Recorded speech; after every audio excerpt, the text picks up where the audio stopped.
It's the Kojima Productions Report, session number 7. Number 7. And your host is here, Ryan Payton, with co-host. Not guest anymore, co-host. I don't know why.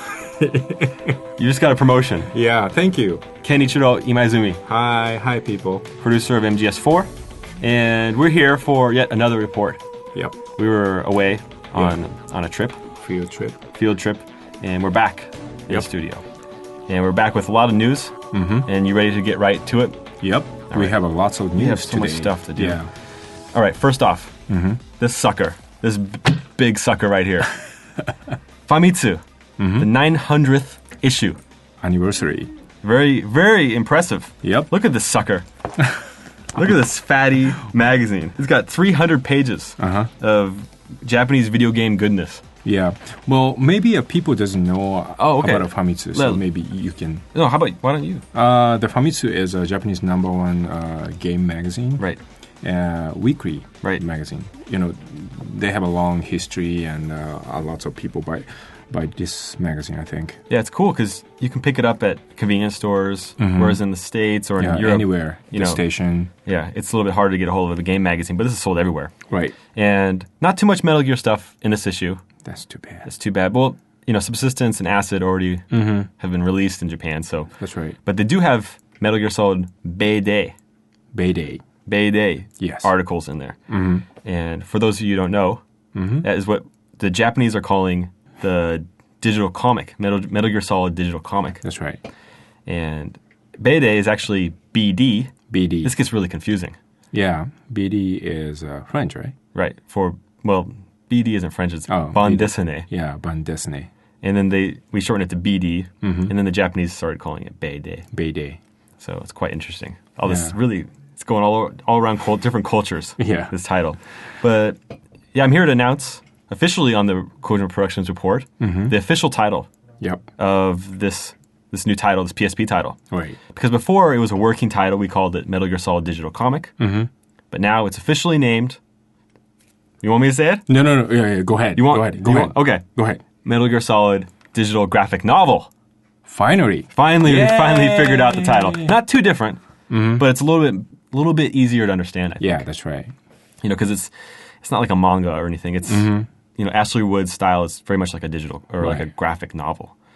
So that's very exciting. We can announce that on the show. And next up, we've got scores that are just kind of trickling in from the games that are coming out in North America pretty soon. That's Metal Gear Solid 3 Subsistence. And Metal Gear Acid 2. And these stores start trickling in, and it's all good news. Yeah. And especially Subsistence is kicking ass and taking names in the review circle. Yep. EGM Magazine. It was in EGM Magazine. It was awarded a 10.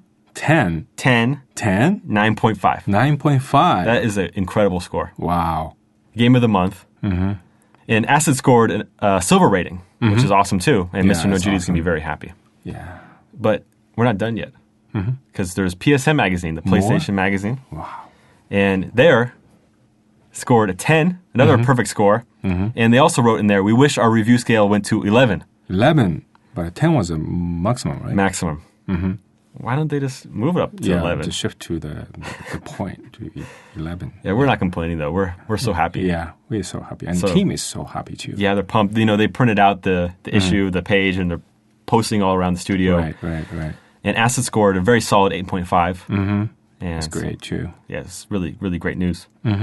All right, next up, Saga. Metal Gear Saga Volume 1, pre-order DVD for Subsistence, is finally in stores. Yeah. Finally, yes. Users have been waiting a long time since we announced it at Gamers Day. That's right. And lots of people, send us an email, the questions, there are a lot of questions. Yeah. When is it coming out? How do I get my hands on it? And some people haven't been able to get it because it's been sold out. Yeah. But the truth is, we've put out a lot of discs. I'm not going to say how many we actually shipped. We made a lot. Bunch of them. At first, I was a little bit worried. I thought maybe we're making a little too much. But now it's almost like we're almost out of stock. Okay. So, Yeah, that was good news too. Yeah. That was great news. Yeah, that was, Lion's first work. Yeah, my very first project here at first Kojima project Productions. in Kojima Production, and that was very successful. Well, thank you very much. Yeah, I'm looking forward to the next one. I was curious. The name is the Volume 1. Yeah. So I was wondering, they're gonna have something like a. It'd be fun to have Volume 2. Yeah. As a pre-order. Yeah. Another pre-order item. I'm not sure. I'm thinking. Okay. And depending on the user reactions, if it's really good, we'll do a Volume 2. Oh, send him a good feedback. Well, not me. Send Mr. Kojima. Oh, yeah, that's right. Yeah, he's the one who makes the big decisions. So if you don't mind, we got a lot of stuff to cover. Let's get into the last piece of news. Yep. And then last piece of news, we had Mr. Suda. Who is he? He's from a studio called Grasshopper. Right. Yeah. And they made Killer 7, Silver G-Can, and the upcoming Contact from Nintendo DS. Nintendo DS, yes. And he came into the studio, Kojima Productions. Yep. And he was meeting with Mr. Kojima recently about a secret project, I guess you could say. Yeah. Project S. Project S is what they're calling it. Which, means project what? Secret? Secret. Project something cool? I don't know. I don't know. But yeah, so he was in the Project studio. Soccer? Oh, no. Is it a soccer game? No. You told everybody. Look, he came to the studio and he met with Mr. Kojima and he agreed to come on Mr. Kojima's radio program, HIDECHAN. Yeah, that's right. And he also agreed to come on this show. So later on in the show, we're going to play back that interview that we had with him. And it was very nice for him to come on the show and talk about Killer 7 and his upcoming... The new game. And what he's talking about with Mr. Kojima. Nothing's been decided yet, but they are talking about a project that is codenamed Project S. Okay. You want to go to the mailbox? Sure. Okay. Here's a mail from Kwasai Ali Shidi. Dudes, I have a complaint. You never read my questions on the report. Okay, next question. Ian Khan. Hey, Ryan, what is Kojima-san's favorite game to play? Do we know this? Yes. Did you ask him? Yes. What did he say? I just talked to him. Oh, okay. He said his favorite game for the whole life is Super Mario Brothers. Right. And did he say what he's playing now? He's playing. He wanted to play Gyakuten Saiban. Yeah. For Phoenix Wright. Yeah. DS. Oh, okay. DS version. Right. It's a great game. So I guess he's going to be playing that. Yeah. Okay, great. Well, I know Ian Khan didn't ask this question, but let's just tell him anyway. What are you playing? Right now, I'm playing Bite Hell. You're still playing that? Yeah, Bite Hell. Dude, that's such a waste of time, Ken. No. That was such a great game. Such a fun to kill my time. Yeah, you're killing your time. You're wasting your life away on the stupid game. For those of you who don't know what Bite Hell is, it's a collection of crappy games that were made intentionally crappy. Yeah, that's true. But it's fun. Fun to make a ballpoint pen. Yeah, there's a pen factory. Yeah, pen factory. Do you know that people are getting paid to do the same thing that you're using your free time in doing? So, Bite Hell, I wish you'd quit.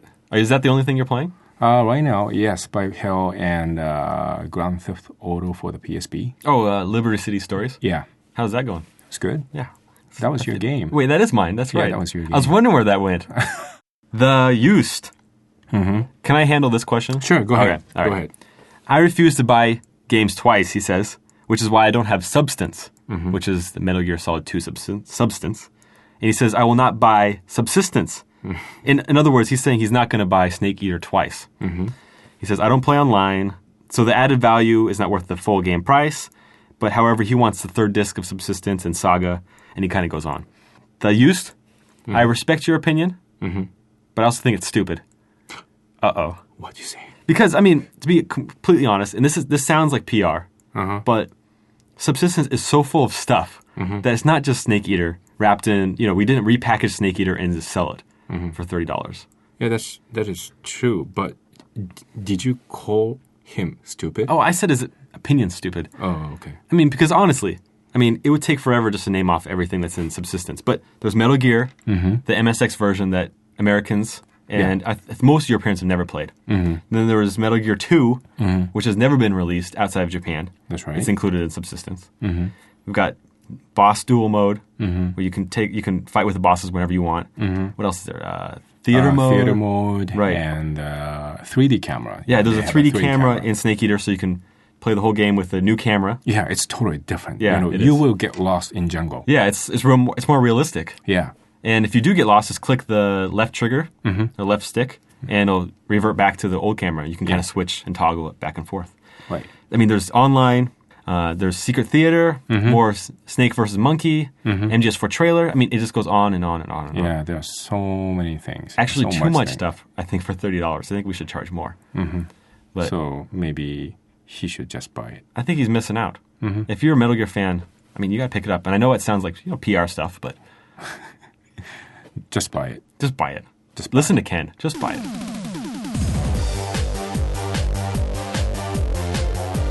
That wraps up the mailbox, and I'd like to invite a very special guest to the Kojima Productions Report. Yeah.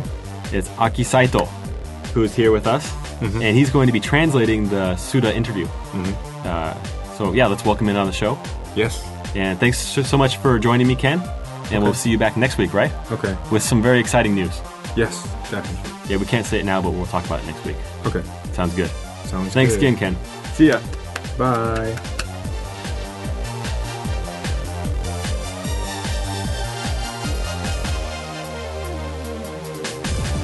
Okay, I'm here with Mr. Suda, who is the director of Grasshopper, the studio behind Killer 7, put out on GameCube and PlayStation 2. And I'm here with him in Roppongi Hills in the Kojima Production Studio. We're talking about adventure games. He came and visited Mr. Kojima. So he's here and he was nice enough to come into my radio show. So thank you so much for coming. Thank you. Thank you. Thank you. So from here on out, I'm going to speak Japanese, and then later on, I'm going to throw in the English voices. So, じゃあ、日本語日本語でお願いします。入りましょうか。はい。